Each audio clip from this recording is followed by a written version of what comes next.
Hola, buenos días, ¿qué tal? Soy Alessandra Mosquera de Nuestros Momentos Montessori y este es más un directo en que seguimos con la serie del Club de Leitura.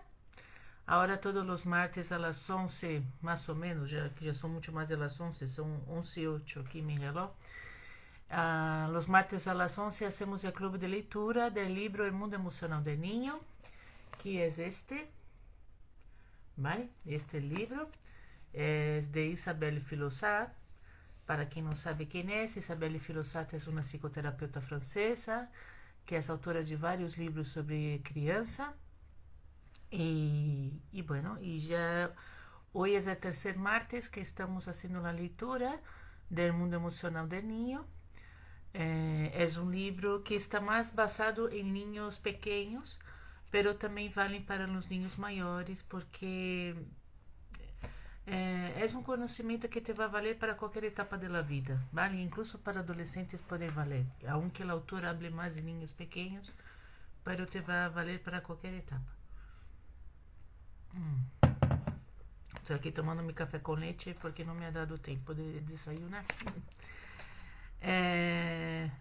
Bueno, e de que vai o livro Mundo Emocional del Niño? Pues, como o próprio título disse, é para falar sobre as emoções de los niños, ¿no? ¿Por qué que los niños se enfadan? ¿Por qué que los niños se ponen tristes? ¿No? Perdão. Todas essas reações que eles têm e nós não conseguimos entender por quê, não? E logo perguntamos ao niño, ¿por que te passa isso? ¿Por que estás chorando? ¿Por que estás enfadado? ¿No? E então a autora nos explica que não se deve perguntar por quê, ¿no? Después, si esa es la primera vez que tú estás aquí, yo te recomiendo a ver el capítulo 1 y la primera parte del capítulo 2, que está en mi carpetita de ríos, aquí de Nuestros Momentos Montessori, guardado. O entonces tú también puedes ir al canal de YouTube, donde ali es más fácil encontrar los vídeos que aquí Instagram. Instagram es muy complicado encontrar los vídeos. Después que ellos cambiaron, que ellos separaron los vídeos de los directos. A ver, antes era separado, ¿no? Había una carpeta de vídeos, vídeos largos, vídeos de diretos e tal, e havia na outra carpeta de reels, e era muito mais fácil assim. Pero eles cambiaram, e agora eles mesclaram tudo em la carpeta de reels. Que passa que agora é super complicado encontrar um vídeo largo, antigo, porque se mescla com os reels, e há muitos reels, então é super difícil de ver. Então, eu te recomendo ir a YouTube para ver os vídeos antigos do Clube de Leitura, porque ali sim vas encontrar fácil, como tem as miniaturas, não? Escrito Clube de Leitura, El Mundo Emocional del Niño, capítulo 1, capítulo 2, é mais fácil de encontrar que aqui, vale? E para encontrar meu YouTube é muito sencillo, só tens que entrar em YouTube e colocar ali no campo de búsqueda Nossos Momentos Montessori e vai aparecer meu canal, vale? Não tem nenhum mistério. Y bueno, vamos a empezar entonces con la lectura del libro del Mundo Emocional del Niño. El martes pasado he leído la primera parte del capítulo 2. Es un capítulo muy largo. Entonces, para no quedar la cosa así un poco chapuza, como he dicho, ¿no? Yo preferí hacer la lectura de la primera mitad semana pasada y hoy voy a leer la segunda mitad, ¿vale? Porque he dicho que para hacer un vídeo rápido, haciendo de una manera muy rápida lo que es el capítulo 2, yo he dicho no, porque no queda bien. Es mejor hacer 2 días con las 2 metades del capítulo, mesmo porque es un capítulo importante, ¿no? Que se llama 7 preguntas. A ver, que aquí no aparece entero el nombre. 7 preguntas que puedes plantearte para responder a casi todas las situaciones, ¿no? Ele nos vai explicando as perguntas que nós como adultos podemos fazer a los niños, bueno, más que nada a nosotros mismos, no es exactamente a los niños que vamos a hacer esas preguntas, ¿no? Son preguntas que hacemos nosotras mismas para intentar buscar la respuesta de lo que está pasando con el niño que está llorando o teniendo algún comportamiento un poco raro, así, ¿no? Entonces, recapitulando, él nos cuenta por exemplo, de quando os niños têm medo, quando lloram, não? Em lugar de sacar ideias precipitadas e dizer, ai, pero esse niño que medica es, ¿no? Entonces, ay, que llorón es. En lugar de sacar essas conclusões precipitadas, ¿no? Ela nos explicava que teníamos que fazer a primeira pergunta, que é lo que vive, não? Que é que o niño está vivendo, não? E ela nos contava, por exemplo, a história de Juliette, que era uma niña que era nueva em uma guarderia e que comentou com seus companheiros que seu padre havia muerto, e logo os niños começaram a tratá-la muito mal, não? E a educadora não entendia por que isso estava passando, e acabou descobrindo que os niños lhe estavam tratando mal porque eles pensavam que seus padres também iam morrer, não? Então, por isso que em lugar de ir colocando conclusões precipitadas a respeito do comportamento de los niños, tens que fazer essa pergunta, não? Que ela dizia que é o que vive. E a segunda pergunta era que disse, não? E aí ela contava que muitas vezes os padres pensam que os niños estão tendo um capricho, não? Pero há uma razão por detrás desse comportamento, não? Ela dizia todo comportamento exagerado e sobretudo sistemático, já seja de agressividade ou de passividade extrema, de dependência excessiva da madre ou de celos abusivos, de incapacidade para concentrar-se ou de oposição sistemática, tem um motivo. Existe uma emoção bloqueada, uma necessidade oculta, não?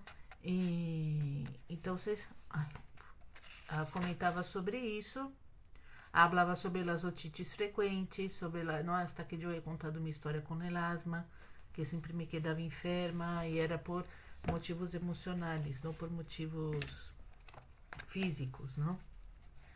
E aí daí que venia a pergunta del que disse, vale? Eu te recomendo a ver o vídeo anterior para poder compreender melhor. Não vou aqui comentar muito porque só temos uma hora e a outra metade do capítulo também é grande, a lo mejor nem vou conseguir ler toda hoje. Pero bueno, vamos a seguir.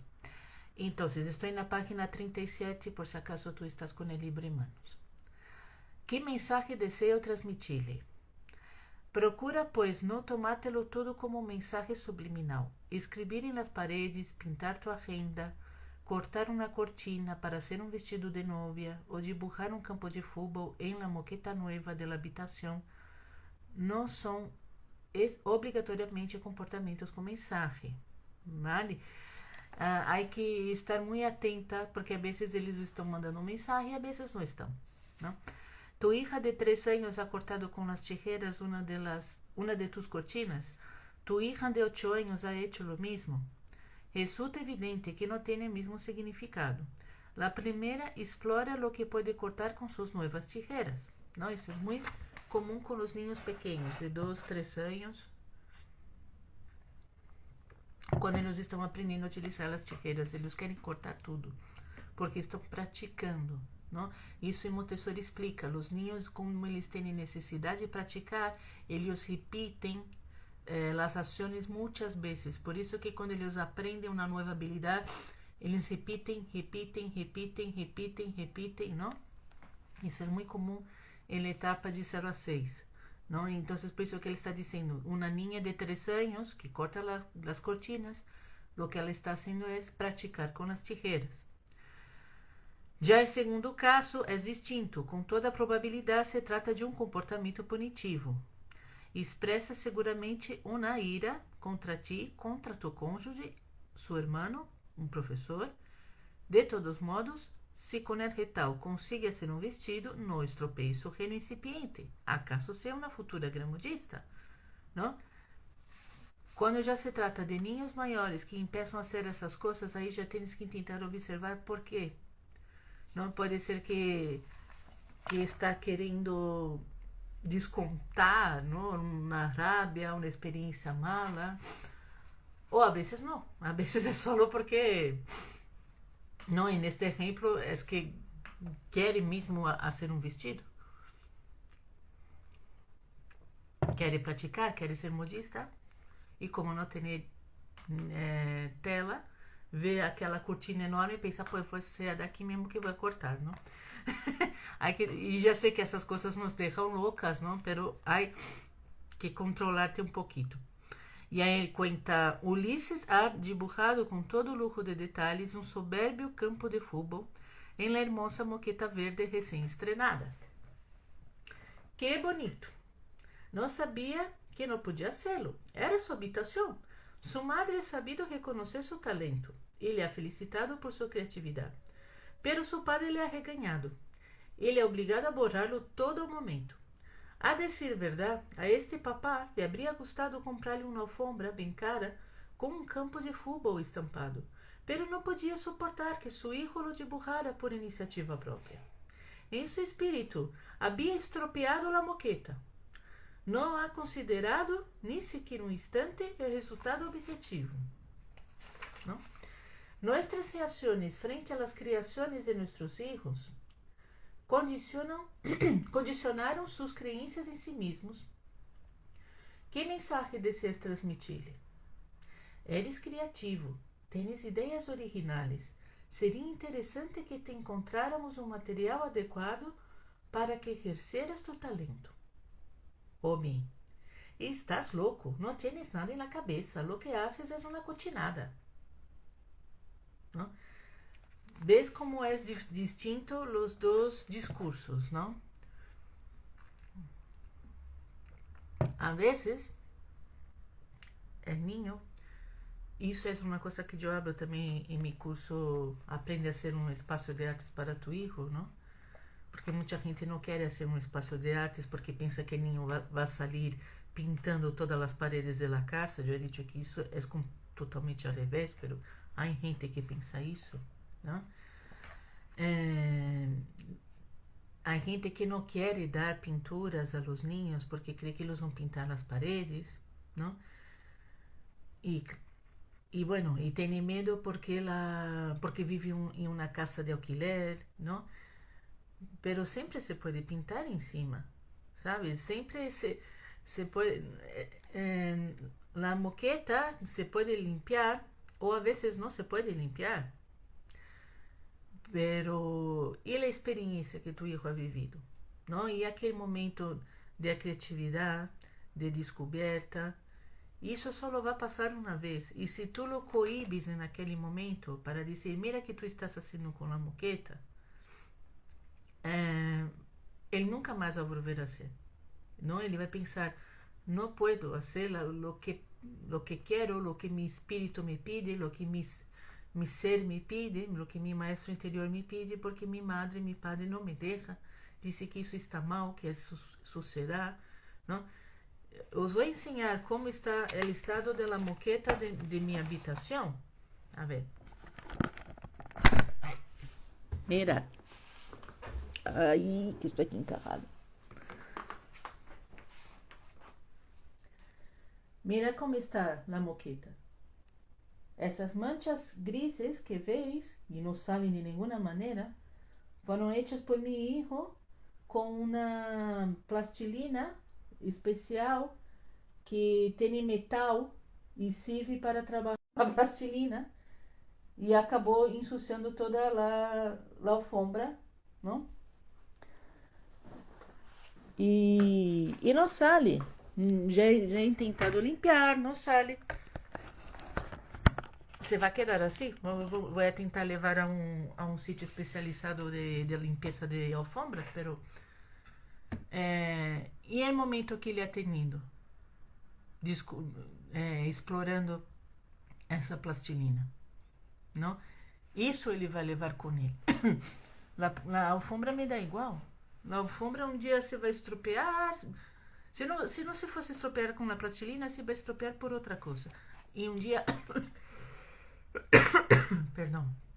E um dia ela se vai à basura de todas as formas, não? Pero a experiência de meu hijo, isso nada lhe pode quitar. Isso tem muito mais valor que qualquer alfombra, não? Então, é isso que ela nos vai dizer.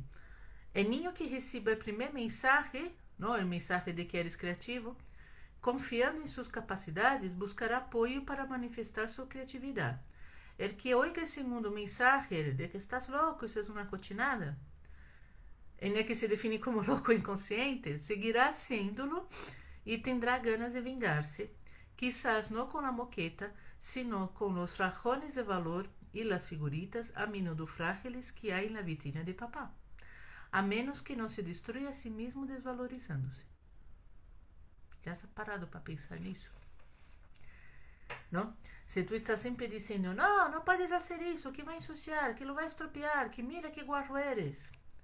Luego el niño se puede vengar, estropeando tus cosas.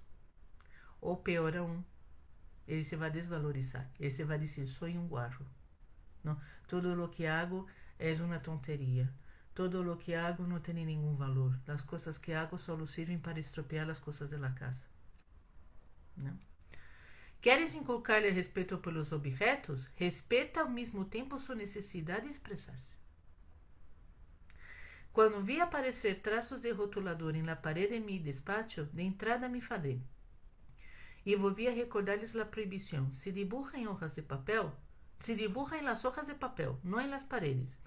Las pintadas siguieron apareciendo y encargué a cada uno de mis hijos que realizaran dibujo para decorar.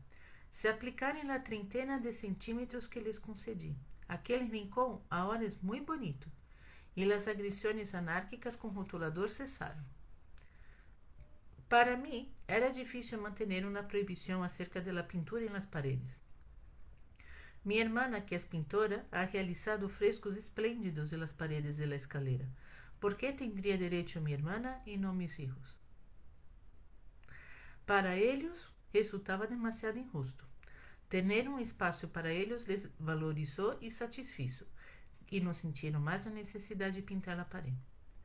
Ante cada una de nuestras reacciones podemos elegir entre los mensajes de amor. Te quiero, tú puedes hacerlo, y los mensajes destructores. Eres un inútil, no vales nada. Por eso que hay que tomar mucho cuidado.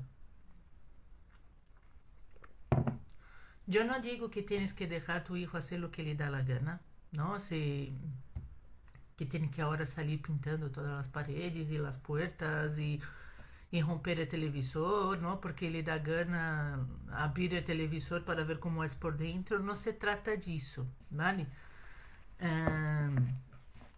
Pero tienes que observar para ver hasta qué punto no es a lo mejor una exploración creativa, algo que él está queriendo probar, hacer o no, ¿no? Y si no es una exploración, si es de verdad que lo que él está haciendo ya es demasiado fuerte, como abrir el televisor para ver cómo es dentro, tú le puedes explicar y decir, mira cariño, no puedes abrir el televisor, porque si no vamos a quedar sin televisor y es muy caro.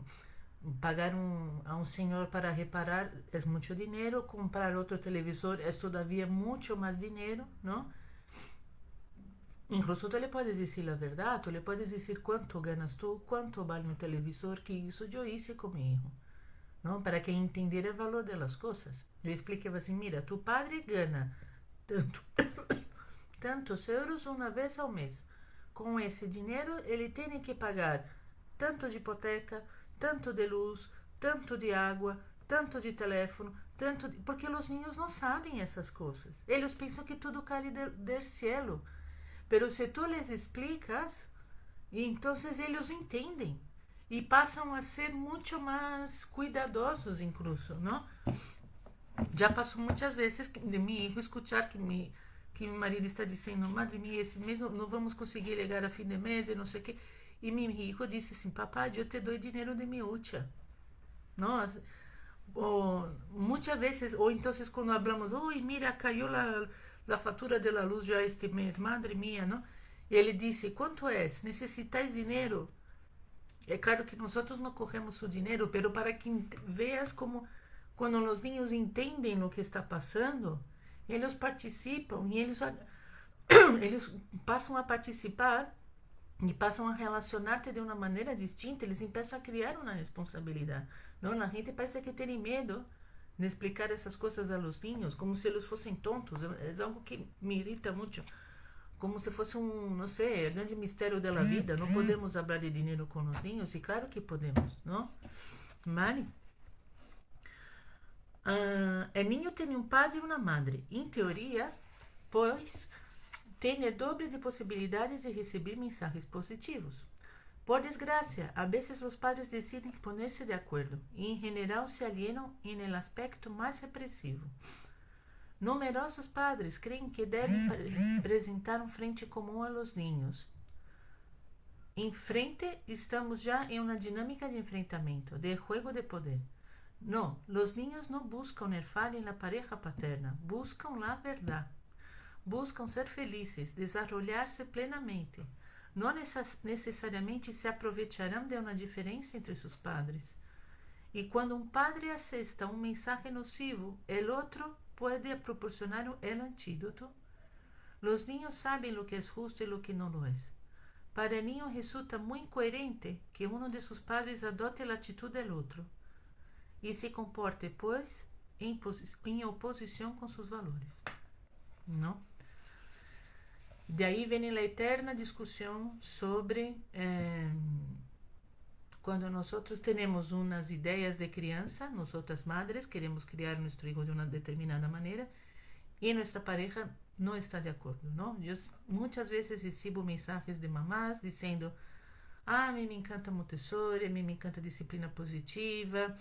Eu já estou consciente de que não se pode castigar os niños e tal, pero meu marido não pensa assim. Não, pero meu marido crê que sim que há que castigar os niños. Meu marido disse que isso é criar pessoas débiles. Meu marido disse que é por isso que o mundo está como está. Não é? E já passou comigo de pedirem que eu hable com um papá, não? Porque ele disse assim, é que eu lhe explico e ele não me entende. Talvez se tu lhe explicas, ele vai entender. Não? Mais de uma vez já me ha passado isso, de receber esse pedido de, por favor, habla com minha pareja porque ele não me entende. Porque temos muito medo de que quando nós queremos de uma maneira, o padre vai acabar fazendo outra coisa, vai estar transmitindo mensagens distintos ao ninho, não? E o ninho se vai sentir um pouco confuso, ou então ele vai pensar: com minha madre puedo, com meu padre não puedo, não? E não se trata exatamente disto, não? É isso que está dizendo. Os niños sabem o que é justo e o que não lo é. E isso é verdade. É verdade. Também em um momento que eles acabam entendendo assim: se eu hago isso, meu padre me vai gritar. Mi padre me va a decir tal cosa y tal cosa, mi madre me va a comprender, mi madre me va a escuchar, ¿no? Pero isso não significa exatamente que ele vai passar a ter rabia do padre. Não, só vai entender que com o padre há que falar de outra maneira, ele entende outras coisas, não? E aqui ela sigue dizendo, estou na página 39, vale? Se estás lendo o livro. Tu cônjuge humilha ou hiere a tu hijo, atrévete a decir lo que piensas, lo que sientes.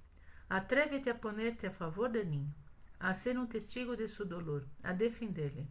Sabrá que puede confiar en ti. En cambio, si no dices nada ou se apoias a tu cônjuge, le traicionas. Perderá a confiança em ti. Claro, tudo também depende de que disse exatamente o outro cônjuge, não? Se está dizendo ao ninho, eres um tonto, eres um inútil, eres um cochino, eres, não? Todas essas coisas, não? Se está ofendendo o ninho, aí sim, aí tu tens que defender, e tens que entrar e defender ao ninho e explicar a tu marido, mira, tu não podes falar com ele dessa maneira, não? Porque isso é ofensivo, e ele vai dizer, pero es que me deja nervioso, es que me vuelve loco. Bueno, pues tú eres el adulto y tú tienes que encontrar una manera de controlarte, pero no descargues todo encima del niño porque él es pequeño. Y cuando tú le dices que él es un tonto, él te va a creer que es un tonto y va a actuar como un tonto, ¿no? Que existe a teoria da Pigmalião, com os ninhos funciona ao 100%. Se tu dizes ao ninho que ele é um tonto, ele te vai crer e vai atuar como um tonto.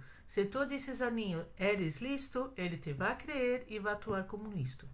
Isso é assim. Vale, a ver se tenho algum comentário, porque não consigo ler nada, só vejo aqui que fulano entrou, Beltrano entrou, Cicrano entrou. Não, não é nenhum comentário. A gente entra e sai. Quédate aqui um pouquinho. Não entre e sai. Não, quédate aqui comigo um pouquinho porque vale a pena.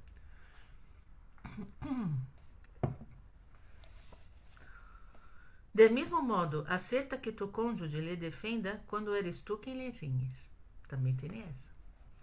Nada é perfeito, todos podemos equivocar-nos, pronunciar palavras sem pensar, ou bem perder os nervios a causa do cansaço, la exasperação ou de algo que vuelve a ressurgir desde nossa própria infância.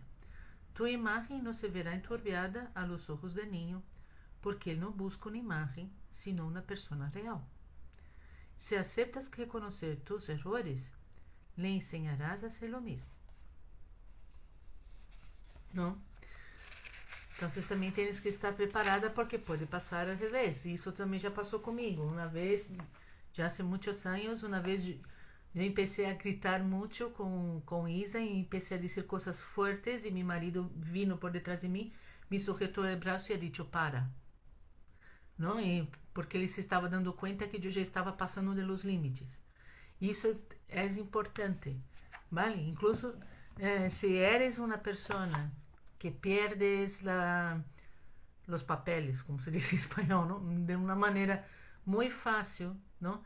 Pida a tu companheiro ou tua companheira que te avise de alguma maneira, que te toque o braço, que, não sei, que haga algum gesto, alguma sinal no verbal, ou se é necessário que seja verbal, que te avise que tu estás passando, porque muitas vezes não nos damos conta, quando estamos en auge de la rabia, de la ira, não nos damos conta das coisas que estamos dizendo. Então é necessário que alguém te avise para cortar.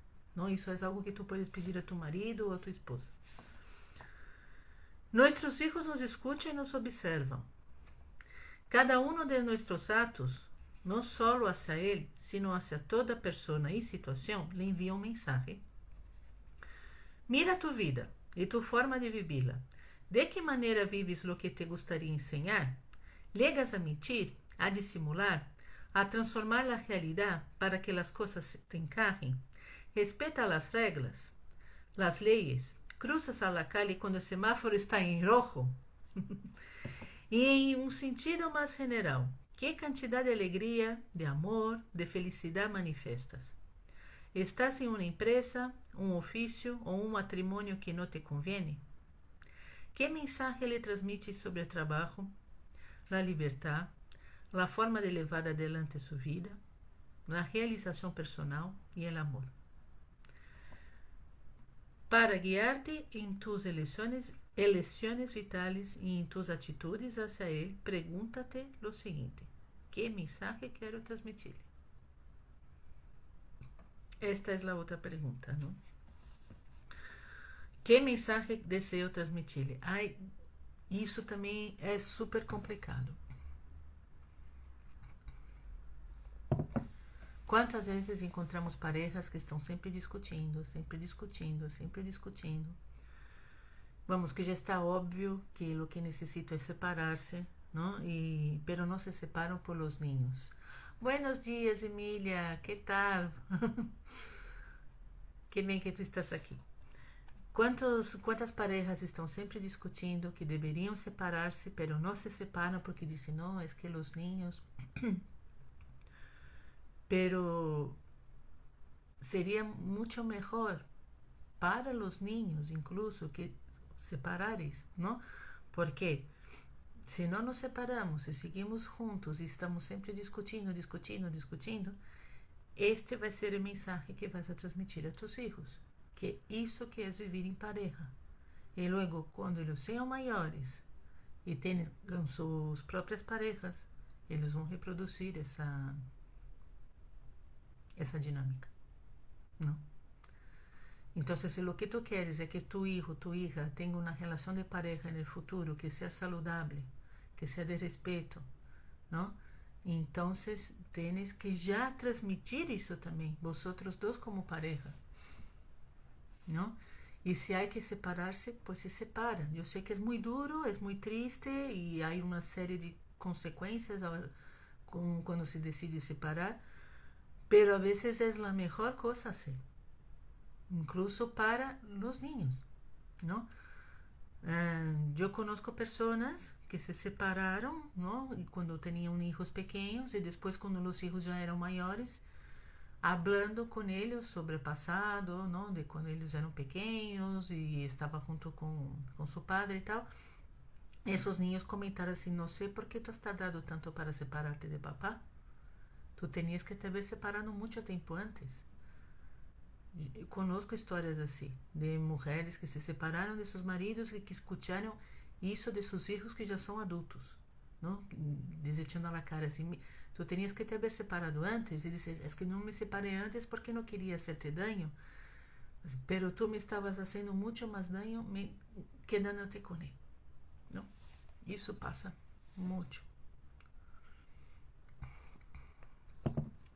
Bueno, vamos a seguir. ¿Por qué digo esto? Y viene la historia. Margot, Adrián, venga, nos vamos. Estoy junto al coche y los niños cogen castañas en la acera. Hacen ver que no me oyen y siguen recogiendo. Ali, mira, esta es para mí. Ten, te pongo una en tu bolsillo. Comienzo a sentir como aumenta mi irritación.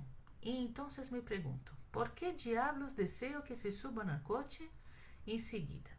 ¿Por qué yo le he decidido? ¿Cuáles son mis razones?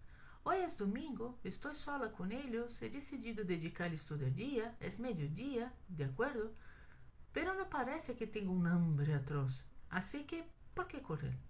¿Qué diferencia hay entre recoger castañas en la acera, jugar en el parque o montarse en tío vivo? ¿Por qué no dejarles jugar a gusto en esta acera? Además, no cuesta nada. Finalmente nos quedamos 20 minutos recogiendo unas castañas preciosas, lisas y brillantes. ¿No? Estoy segura que te has encontrado ya en este tipo de situación. Con frecuencia reaccionamos de forma automática y haríamos bien en preguntarnos más a menudo lo siguiente. ¿Por qué? ¿Qué me impulsa a decir sí o no a las demandas de mis hijos? ¿Qué es lo que dicta mi actitud? La primera vez que Margot deseó comer un helado antes del primer plato, oí como yo misma le decía, no, el helado es un postre, se come al final. Alertada por el carácter automático de mi respuesta, me pregunté, ¿por qué digo esto? Pensando de forma real y científica en el problema, me acordé de la dietética y del funcionamiento del estómago. El azúcar estimula la secreción de insulina, prepara la digestión. Si comemos algo dulce al final de la comida, es porque todavía queremos comer, aunque ya no tenemos hambre. Para poder comer algo más, necesitamos engañar a nuestro organismo. Es un hábito cultural, una costumbre agradable para la mayoría de nosotros, pero bien pensado no es muy sano. Así que le di el helado a mi hija.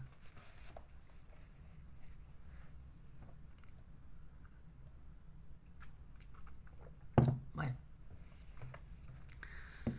¿cuántas veces hacemos cosas con nuestros hijos porque aprendimos con nuestras madres, aprendimos con nuestros padres, aprendimos con nuestros abuelos, aprendimos con nuestros tíos, aprendimos con nuestros profesores, aprendimos whatever, com algum adulto com quem convivimos quando éramos niños e repetimos com nossos niños, agora que nós somos os adultos, porque alguém nos havia dicho que tinha que ser assim, não? E tu lo repites. E a vezes nem sequer sabes por que estás repetindo, só porque te han ensinado que tem que ser assim, não? Aí isso se cruza muito com a ideia da humilhação de Montessori, não? Que eu sempre estou falando no programa personalizado com meus clientes, não? a ideia da humilhação de Montessori, que é algo super necessário hacer quando temos ninhos, especialmente quando temos ninhos pequenos, maiores também, pero também quando temos ninhos pequenos, não? Porque a vezes os ninhos vão parar, estás andando com eles na calle e eles vão parar. No, os ninhos de Isabel estavam recorrendo castanhas, que bueno, pelo menos todavia a castanha é algo entre comillas limpio, é bonito, não? As castanhas não têm nenhum problema. Pero eu sempre conto a história de quando meu filho se parou para ver um sapateiro, que não sabe o que é um sapateiro, é uma espécie de um escarabajo, um inseto assim chiquitito que é muito comum aqui em Madrid. Ele parou em meio da calle para ver um sapateiro que se estava morrendo. E nós íamos a chegar tarde no colégio. Não? E ele não queria dar, ele queria ver o sapateiro que estava morrendo. Ele estava com pena, porque ele viu que o bicho se ia morrer. E aquilo, meu filho, ele é super sensível. Até hoje, ele sigue sendo um chico muito sensível, não? Ele viu que aquele ser estava morrendo e ele entrou pena, porque ele não está pensando que aquilo é um inseto, que existe 50 milhões em Madrid. Não, o que ele pensa é que é um ser vivo que está morrendo delante dele. Não? E ele vai ver da mesma maneira que se for um perro, que se for uma pessoa. Não? Para ele é sencillamente um ser vivo que está morrendo.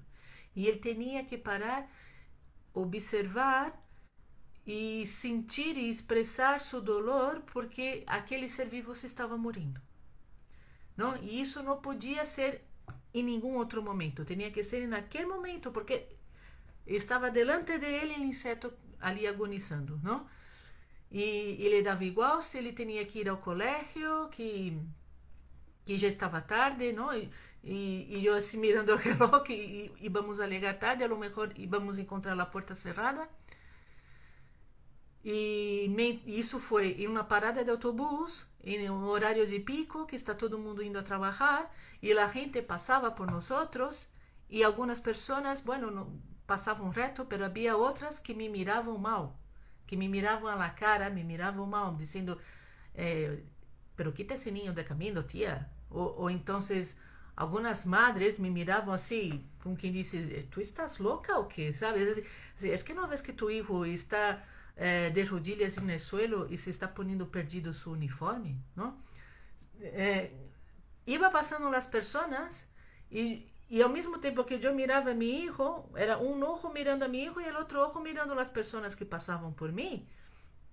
Y yo via que elas estavam pensando mal de mim, que estavam hablando mal de mim, que estavam juzgando, que estavam dizendo, vai a merda de madre es essa, que tenía que haber levantado esse ninho, no dejar que se ensuciara en el suelo y no estar estorbando el camino de los demás que tienen que ir a trabajar. ¿No? Nadie entendía lo que estaba haciendo era permitir a mi hijo vivir la experiencia. ¿No? Entonces es en esos momentos que tú vives la humillación de Montessori. ¿No? La humillación de Montessori no va a pasar cuando tú estás viendo Netflix con tu hijo, ali en el sofá con un bol de palomitas. No. Não vai passar em um momento cômodo. A humilhação vai passar em momentos incômodos. Vai passar quando tu estás em meio da calle, quando estás em um sítio público, quando estás em um centro comercial lotado às vísperas de Navidad, e de repente tu hijo vai ter uma rabieta, se tem 2 anos, ou então se te vai passar, não sei, quando tu estás em uma reunião familiar, que estão tus suegros, estão tus cunhados, estão los tios de tu marido, está toda a família reunida, e de repente tu hijo solta uma pergunta, pero ¿por qué tú has dicho no sé qué, no sé cuántos? ¿No? Y tú dices, no, calla, eso no se habla aquí, calla, no se puede, ¿no? Pero, y él te mira así, pero ¿por qué tengo que callar? Va a ser siempre en esos momentos incómodos que va a surgir la humillación de Montessori. Y tú tienes que saber apagar la voz que tiene dentro de tu cabeza, ¿no? Diciendo, mira lo que te están hablando de ti, mira como te están mirando feo, ¿no? Esa voz que te va avisando sobre los demás adultos a tu alrededor, que es por eso que nosotros cortamos el rollo de los niños, es por eso que decimos, niño, levántate que no puedes recoger castanhas, levántate que no puedes ver el insecto morrendo. Para isso que tu estás dizendo, cállate la boca que essas coisas não se hablam aqui em público porque te lo digo eu, não? Ou então, para de llorar, não? Que niño malo eres, não vês que está todo mundo mirando-te aqui no centro comercial, não? Tu haces essas coisas por quê? Porque é o que a sociedade te manda ser, é o que tus adultos de referência te mandavam a ser. Então, tens que cortar isso e pensar em tu niño e viver a experiência com tu niño. Isso é super difícil, já lo sei. Pero bueno, é aqui que vai entrar o mesmo tema, o tema da humilhação, não? La niña queria comer um helado antes de comer a comida de sal.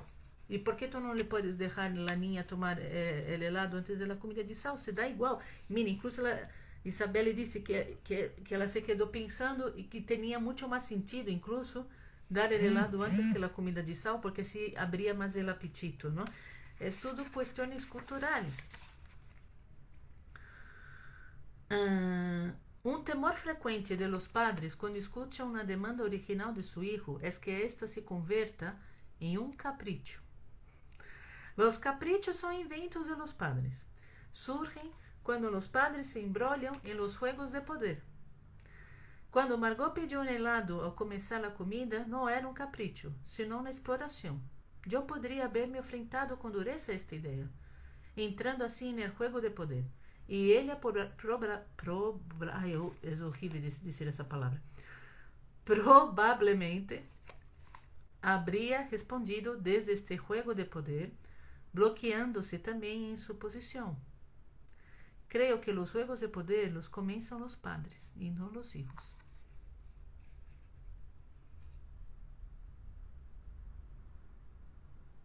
A ver, Emília me está dizendo, fala por favor isso da comida de sal em português. Emília, depois te mando mensagem, vale? Porque como a maioria das pessoas aqui são espanholas e de América do Sul, eles não vão entender. Depois eu te mando mensagem e te explico. A ver. Então, aqui Isabelle nos está dizendo, os caprichos são inventos de los padres. Somos nós mesmos que inventamos os caprichos, não são os niños. Creio que os juegos de poder los começam os padres e não os niños. E eu também creio nisso. São sempre os padres que começam o juego de poder. Porque nós não queremos escuchar a nossos niños. Não queremos dar-lhes a oportunidade de expressar-se. Queremos imponer nossa vontade. Não? Aí que começa o juego de poder. La prueba es que a veces se dice que un bebé puede llegar a dominarte si te dejas someter por él. Ese es un gran ejemplo. En realidad, el niño depende totalmente de ti y, como es obvio, no tiene capacidad mental para someterte. Tus comportamientos los dictan tu educación, los automatismos cuyo origen desconoces, la evidencia o la razón. En este caso entiendo por razón, no los prejuicios de tus padres o de tu médico de familia, sino tu razonamiento en base a informaciones fiables. Certamente debemos ir avanzando entre las informaciones deformadas que nos presenta la publicidad. Una madre me confiaba lo mucho que debía pelearse con su hijo para que aceptara comer su yogur diario. ¿No? Aquela coisa, recordamos que Isabelle Filosá é francesa, então ela nos vai falar muitas coisas que são da cultura francesa, vale? Então, a lo mejor nos vai sonar um pouco assim raro, pero bueno, isso do iogurte diário aqui em Espanha também existe essa costumbre, não? Que os niños têm que tomar um iogurte todos os dias. Era vítima da publicidade, sim, porque é a publicidade da Danone que te lo disse. E creía com sinceridade que era bueno, incluso necessário para o crescimento de seu filho que comera produtos lácteos. Quantas vezes vemos em la tele, tienes que dar a tus niños 5 lácteos ao dia. La voz de los lobbies agroalimentarios era tão forte que não podia oír a seu filho. Quando descobriu uma informação mais neutra e, em consequência, mais objetiva, mediu seu erro e imponia cada dia a seu filho um iogurte acidificante a seu estômago, que aportava claramente menos cálcio que as almendras e as avellanas, que tanto lhe encantavam. Em definitiva, lo que creía sano não lo era tanto. A raíz de nuestras últimas vacaciones em um hotel, me quedé surpreendida. Ah, essa história também é boa. Eu vou contar. A raíz de nuestras últimas vacaciones em um hotel, me quedé surpreendida ante uma breve cena. Estávamos ao redor de um buffet e cada um podia elegir seu prato, não? Isso é algo muito interessante quando viajamos aqui por Europa com nossos niños, não? Essa é a sorte de viver na Europa, eu creio. Isso é uma coisa muito interessante. Quando viajamos com nossos filhos e nos quedamos em um hotel e vamos a tomar o desayuno, e o desayuno tem aquele buffet enorme com um montão de comidas, de fruta, de queso, de panes, de galletas, de bollo, de marmelada, de miel, de cereales, de fruta, não? E tem aquela mesita separada com o desayuno inglês, não? Que tem ali, os ingleses eles têm uma maneira de desayunar que é muito distinta de los europeus do Mediterrâneo, não? Eles têm, pois, eles comem judías por la manhã, judías pintas, eles comem carne, eles comem salchicha, também tem bacon, não? Como comem os americanos. E isso só está em uma mesita aparte, não? Para os hóspedes de Inglaterra,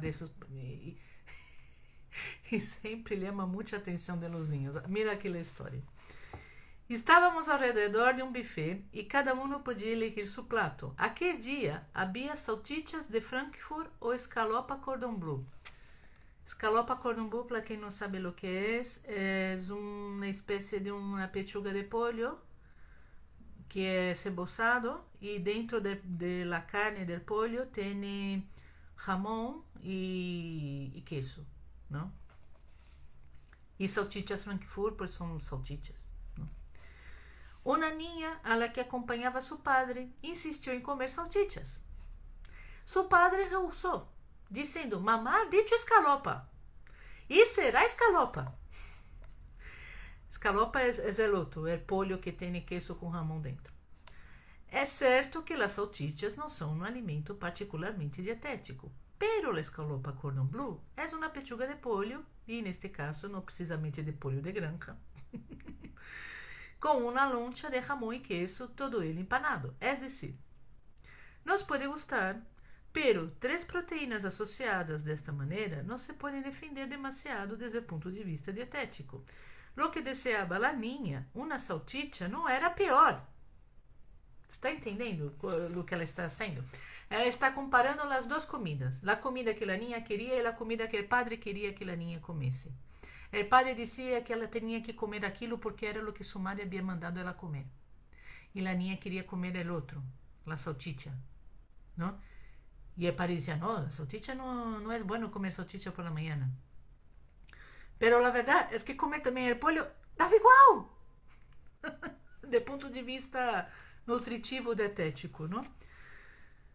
Uno se queda pasmado ante este absurdo, ante esta inconsciência. La niña acertou sua suerte em seguida, e, sin embargo, devia ter uns 10 anos. Sua madre dirigia sua vida, ao parecer, sem perguntar-se o significado de lo que ele imponia. Isso é algo muito interessante.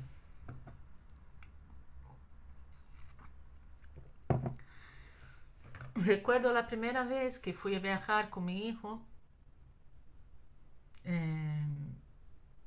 quando fomos a Lisboa. Sim, foi quando fomos a Lisboa. Porque antes ele era muito pequenito, então... Mas quando fomos a Lisboa, ele já tinha... Creio que uns 8 anos, 9 anos, por aí. E passou isso, que ele viu a mesa para los ingleses, que tenían un desayuno muy raro, ¿no? Y él se quedó así mirando y decía, papá, ¿por qué aquí tienen judías? Ahora vamos a desayunar, eso se come a la hora de la comida. Y mi marido le explicó, no, es que los ingleses ellos desayunan judías y por eso que está aquí, es para los huéspedes ingleses. ¿Desayunan judías? Eu falei, sí, desayunan judías. ¿Pero por qué? Porque en su país es así, los comen así. Y mi hijo se quedó así. Y claro, se quedó observando, ¿no? Todos los huéspedes que venían a servirse, él estaba así mirando, porque él quería ver cuál que iba a ser el tal de en inglés que iba a colocar las judías en el plato. Y estuvo mirando y mirando. Y yo decía, y yo no le pregunté porque ya sabía que lo que le estaba pasando en la cabeza. Él quería ver quién es que iba a coger las judías.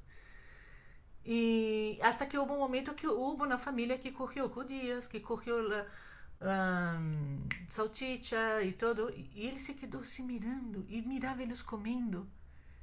Y no decía nada, solo miraba. Y miraba y miraba y guardó ali para él, ¿no? No dijo nada. Cuando fue en el otro día, yo le pregunté, ¿quieres probar las judías? ¿No? Porque vi que tú estabas muy curioso, has preguntado a tu padre, has mirado aquella familia que estaba comiendo judías, ¿tú quieres también desayunar judías como ellos? Pues si quieres puedes comer. Y él se me quedó así mirando así, no, qué asco.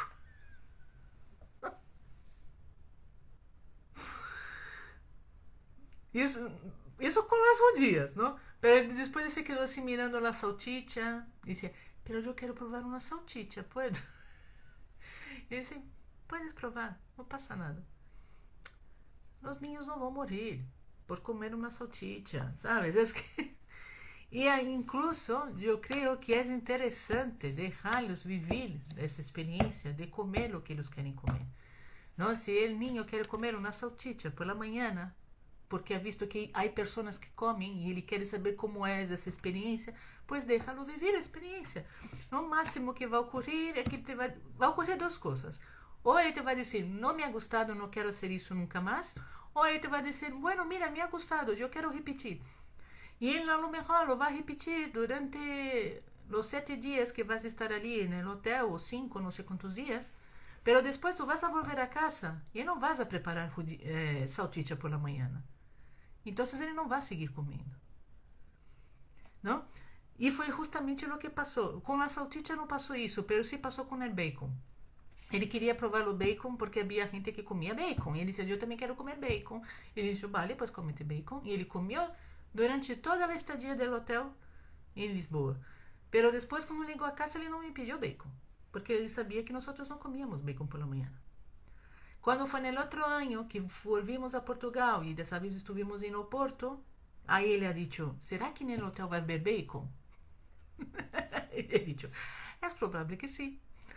E, ai, pues eu vou a comer. E eu falei, vale, não passa nada. Por 5 dias que tu hijo vai comer bacon.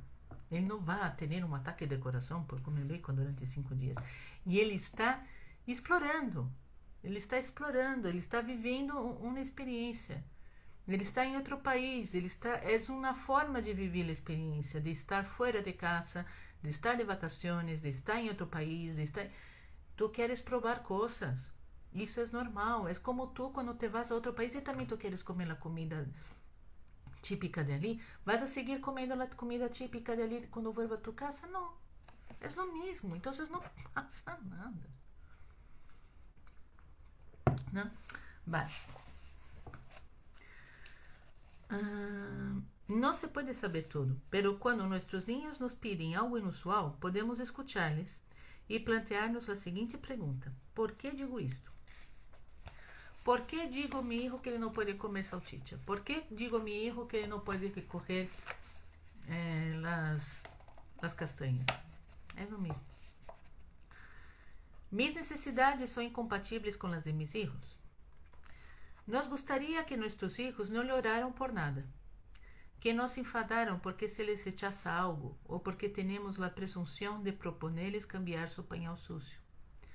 Nos gustaría que nuestros hijos cooperaran más, que se vistieran cuando se les pide, que se sentaram à mesa ao mesmo tempo que todo o mundo, que se acostaram sem problemas, que ordenaram sua habitação, que puseram el abrigo en la percha adequada e sus zapatos uno junto al otro en el armario. Nos gustaría que fueran tranquilos y buenos, que no corrieron por todas partes chillando, que se estuvieron quietecitos en su silla para comer, que comieron rápidamente sin hacer porquerías y con su tenedor todo lo que hay en el plato, que beberam sin derramar agua, ni hicieron experimentos de física sobre la conservación de los volúmenes. Nos gustaría que nuestros niños no fueran niños. Esta que es la gran verdad. Pero resulta que son niños. Ejercem de niños quando sacam todos os juguetes, quando caminam descalços sobre as baldosas, quando se despertam ao amanhecer para jugar, quando gritam excitados hasta perder el aliento, quando se ocultam nos armários e se perseguem através do salão, ou incluso quando ensuciam a cozinha com suas botas llenas de barro. Honestamente, não nos sentiríamos algo incômodos se comportaram sempre como adultos em miniatura, bem ordenados e civilizados?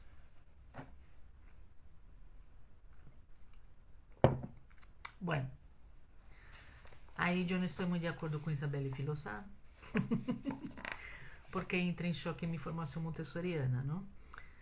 Nós sabemos, há uma coisa que é estar feliz, estar empolgado, entusiasmado. A Emília me está perguntando que livro estou lendo. É esse, Emília. El mundo emocional del niño, vale, de Isabelle Filosá. Não sei se existe em português, lo sinto.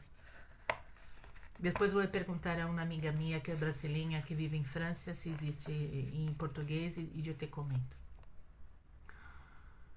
Bueno, como estava dizendo, aí eu não estou de acordo com Isabelle Filosá, porque em Montessori nós aprendemos que um niño que está sempre correndo, assim, para allá, para cá, não? Que não é ordenado e tal, isso pode ser desvios, não? Dentro do método Montessori, isso poderia ser desvios dentro do ninho, porque os ninhos não têm uma natureza desordenada, é ao revés, eles têm uma natureza ordenada, não? Que pode parecer raro, mas é verdade. Não? Então, aqui me entra um pouco em choque com minha informação. E quando ela disse, não te sentirias incômodo se tu filho se comportasse como um adulto em miniatura? Não. Eu não me sentiria incômoda. Mas, claro, é que eu tenho uma formação de Montessori. E ela está falando para padres que não têm formação de Montessori, não? Então, e também é verdade que às vezes eles se comportam dessa maneira porque estão muito felizes e muito empolgados, entusiasmados e tal, não? Pero quando isso é sempre, então aí pode ser um desvio e aí temos que atuar, não? Isso era o que Montessori dizia, pero bueno. É preciso decirlo com claridade. As necessidades de los padres e las de los niños são del todo opuestas. A la mayoría de los padres les gustan los espacios ordenados, apreciam el silencio y las palabras mesuradas, sonham com la calma y con levarse bien tarde el domingo. La gran mayoría de niños se siente cómoda en el mayor de los desórdenes, adora el ruido y se levanta al alba, sobre todo el domingo y los días de festa. Los otros días resulta más difícil. Reconozcámoslo. Bueno, vamos a reconocer. La situación es conflictiva por fuerza y complica la relación, ¿no? Si no nos damos cuenta de este desfase, la competición de necesidades puede llegar a ser violenta. ¿Cómo sentirse sinceramente apreciado por alguien que nega nuestras necesidades? E aí que entra muito do conflito também entre os adultos e os niños.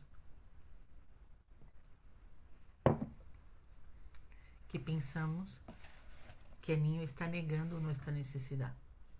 Nós temos uma necessidade de silêncio, de ordem. Temos uma necessidade que quando les pedimos para hacer algo, que eles lo hagan imediatamente, não que dizem depois, espera, quando termine esse dibujo, quando termine não sei o que, não? E logo nós pensamos que não nos atende e nos podemos sentir dolidos. Aí já Isabelle Filosá já está falando com uma outra teoria, eu creio, eu entendo assim, que ela está falando com a teoria da criança consciente, não? Com a teoria do ninho herido, não? Em la criança consciente, na teoria do ninho herido, se diz que quando tu ninho hace uma coisa que em ti, que a emoção que desperta dentro de ti é de rabia, é de mágoa, é de ele está haciendo isso porque não me quer, me está herindo. Se surge esse sentimento dentro de ti, adulto, então significa que tu hijo está ha tocado os botões, como eu digo, de tu niño interior herido. ¿No? La verdad es que quando tu hacías exatamente isso que ele está haciendo agora contigo, quando tu hacías isso com tu madre te castigava, te pegava, te ofendia, te dizia coisas muito duras, enfim. Tu madre não te permitia. E depois de 20, 30 anos, tu vuelves a viver a mesma situação, pero ahora quem está sendo é tu hijo. E tu eres a madre. ¿No? Y tú sientes el mismo, tú sientes el dolor otra vez, ¿no? Es como si en algún lugar de tu cerebro te estuviera diciendo, pero ¿por qué le puede hacer eso y yo no puedo? ¿No? Y la verdad es que yo no puedo, yo no podía, ¿no? Porque eso fue hace 30 años. Pero en aquel momento es como si 30 años volvieran al presente. É como se tu niña estivesse delante de ti, ao lado de tu hijo, ¿no? E tu hijo te está dizendo, não, agora estou ocupado, agora não, espera, quando termine esse dibujo, ¿no? E de repente aparece, é como se aparecesse tu niña ao lado dele, dizendo, oye, es que mamá no nos dejaba hacer eso, tú le vas a dejar así, tranquilamente, ¿no? Isso é a teoria del niño interior herido. Entonces, tenemos que entender por que essas atitudes de nuestros hijos nos revolven tanto. Sí, nos irritan, nos sacan de nuestras casillas, todos los padres lo padecen y a veces lo hacen padecer a sus hijos. Según las edades, las noches se ven interrumpidas por las tomas de pecho, los pipís en la cama o las pesadillas. De día, los niños reclaman atención constante, los mayores se pelean. Es imposible enfrascarse en una novela, telefonear con calma a una amiga, relajarse en la cama por la mañana, ni siquiera hacer pipí tranquilamente. Vivir con un niño resulta realmente una experiencia dura. Si no nos reconocemos, acumularemos sin duda un rencor que projetaremos sobre ele a la menor extravagância. Tristán, eres insuportável, ou incluso, que he hecho yo para merecer um niño semejante? E aí quem está falando seria o niño interior. Ser padre é uma ocupação constante, nas 24 horas do dia. Alguns descansam nas 8 ou 10 horas que dura o trabalho. Pero ao volver a casa, vuelven a sua tarefa. Resulta agradável ir à oficina, se nos reconoce, se nos considera, estamos entre adultos, não há gritos, não há lloros, não há peleas, se pode respirar um pouco. Las amas de casa não têm este espaço para evadir-se e recargar as baterias. Sí, el trabajo a menudo es un alivio, salvo si uno no lo elige. En el ejercicio de la profesión nos sentimos competentes, valorizados, aunque sea porque charlamos con nuestros compañeros. Recargamos la confianza en nosotros mismos. Incluso cuando el trabajo en sí no es apasionante, proporciona ocasiones de intercambio y contacto con los demás. Quantas e quantas vezes he encontrado em todas as empresas onde he trabajado ao largo desses 18 anos, vivindo em Espanha, he encontrado companheiros e companheiras que diziam: prefiro estar aqui trabalhando que estar em minha casa aguantando meus filhos. Eu podia haver ganhado 5 euros cada vez que escuchar essa frase. Não digo que estaria milionária, mas teria muitíssimo dinheiro. É algo muito comum. É muito comum escuchar isso en el trabajo, ¿no? Y a veces tú estás haciendo un trabajo que es una mierda, que es un coñazo, que tú lo odias, ¿no? Solo lo haces porque necesitas llevar dinero para casa. Pero tú dices eso a tus compañeros: mira, eso aquí es una mierda, pero prefiero estar aquí que estar en casa con mis hijos, porque cuando estoy en casa es que están toda hora: mamá, mamá, mamá, no lo aguanto. ¿A que sí? Tú nunca has escuchado um companheiro ou uma companheira sua dizer isso? Eu escutei várias vezes. E é por isso. Porque, aunque seja um trabalho horrível, pero tu estás entre adultos. Estás em outro lugar. Já não tem que estar escutando o niño llorando, o niño exigindo tua atenção. E isso nos duele. Escuchar nosso filho exigindo atenção nos duele. E isso, outra vez, é a herida primária. É outra vez a mesma teoria do ninho interior herido. Porque quando nós éramos pequenos, pedíamos a atenção a nossa madre, llorávamos e também dizíamos: mamá, mamá, mamá, mamá, mamá, mamá. E mamá não nos fazia caso. E agora que nós somos as mamás, e somos nós que estamos escutando nossos filhos dizer mamá, mamá, mamá, mamá, não queremos escutar. ¿Por quê? Porque é como se houvesse alguém dentro de tu cérebro, de tu inconsciente, dizendo: não te he escuchado quando tu eras pequena, ¿por que tu vas a escuchar agora tu hijo? É isso. Não? É muito complicado. Se não reconhecemos nossas necessidades, se carecemos de los elementos essenciais para nosso próprio desenvolvimento, é provável que nos cueste dar a nossos hijos o que necessitam. Aí é que está. Em consequência, é um dever paterno escuchar e reconhecer as próprias necessidades, conseguir os meios para satisfazê-las na medida de lo possível. Se existe um conflito de necessidades, a competição não é a única opção. A cooperação sempre é mais eficaz a largo prazo. Esta última exige a expressão autêntica das necessidades de cada um e o respeito mútuo, reconhecer suas necessidades e afirmar as nossas. Depois de los primeiros anos, quando suas necessidades são forçosamente prioritárias, negocia. Os famosos límites que se devem estabelecer são os que impõem tus necessidades.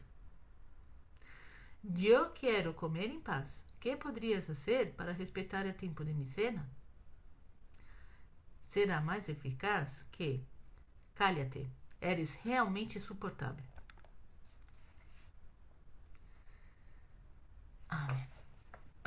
Temos aqui comentários. Emília, eu já consegui lembrar de bastantes coisas que me aconteceram em minha infância convivendo com meu filho. Sim, quando estamos atentas a nossa relação com nosso ninho, e especialmente quando eles já são maiores, nós já começamos a reconhecer muita coisa que vivimos quando éramos pequenas com nossa mamá. Em los primeiros anos isso custa mais.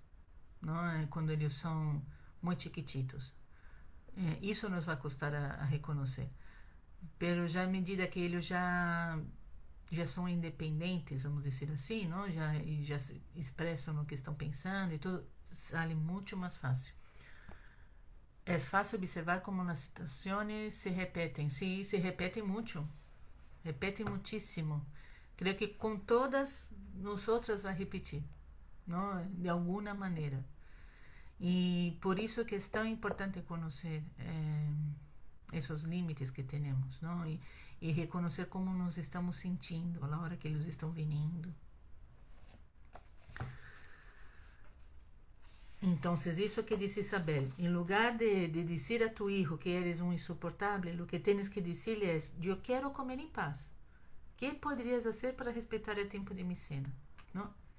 É explicar: mira, necesito tranquilidad, ¿no? Por favor, ¿no? ¿Tú puedes ayudarme? ¿Puedes darme un poquito de tranquilidad? ¿No? Quando eles são muito pequenos, a lo mejor isso é muito difícil de conseguir, pero quando eles já são maiores, 6, 7, 8, 9 anos, já é muito mais fácil. Eles que podem compreender que tu tens uma necessidade de estar em silêncio, de comer sem que te esteja chamando, não? Esses são os limites. Esses limites, sim, são muito importantes ensinar a los niños, e eu creio que também está relacionado com os 3 limites do método Montessori, de não hago daño a mim mesmo, não hago daño a los demás, não hago daño ao ambiente.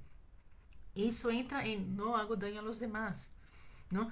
Quando tu entendes que o outro tem umas necessidades e que tu tens que respeitar esses limites e necessidades, não estás só respeitando os limites do outro, mas também passas a entender que se o outro tem limites, tu também tens.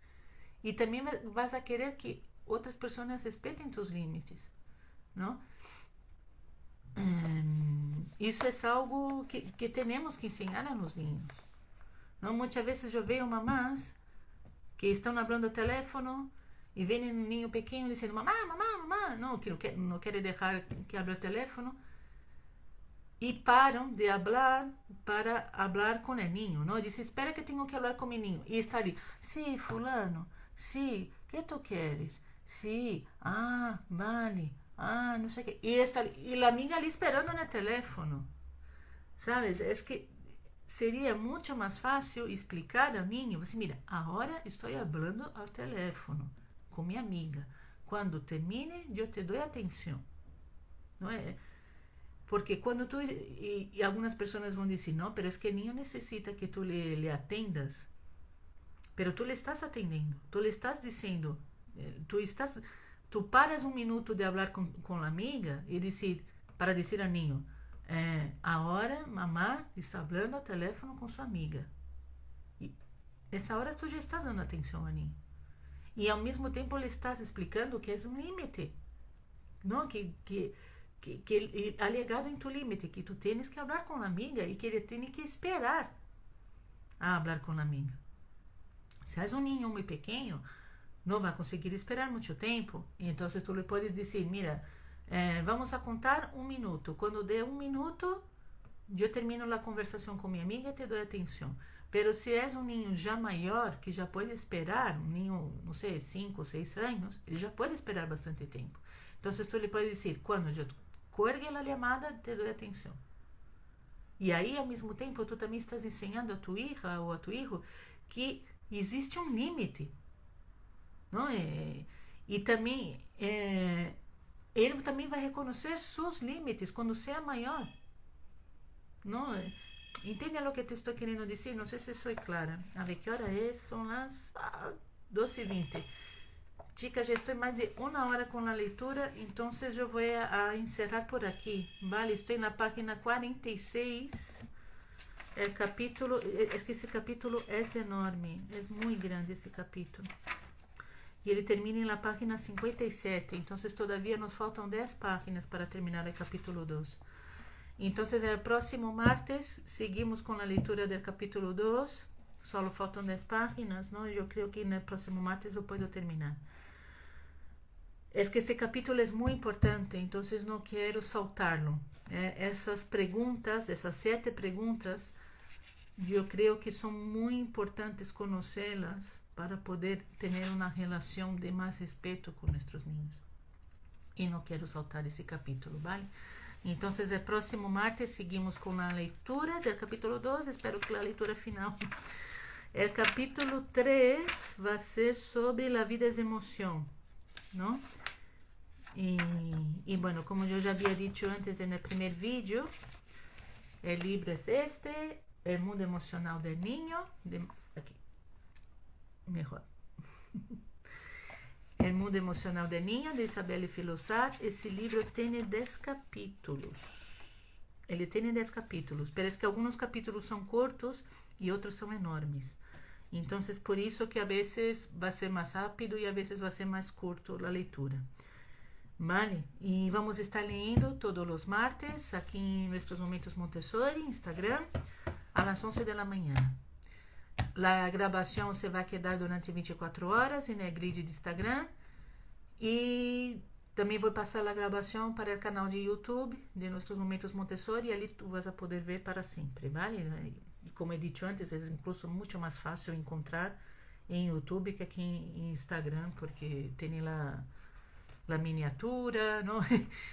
O tú puedes ir directo a la lista de reproducción, que yo ya he creado una lista de reproducción de los vídeos que se llama Club de Lectura, y allí tú puedes ver todos los vídeos en orden, se reproduce automáticamente. Isso en YouTube es mucho mejor que en Instagram, pero bueno.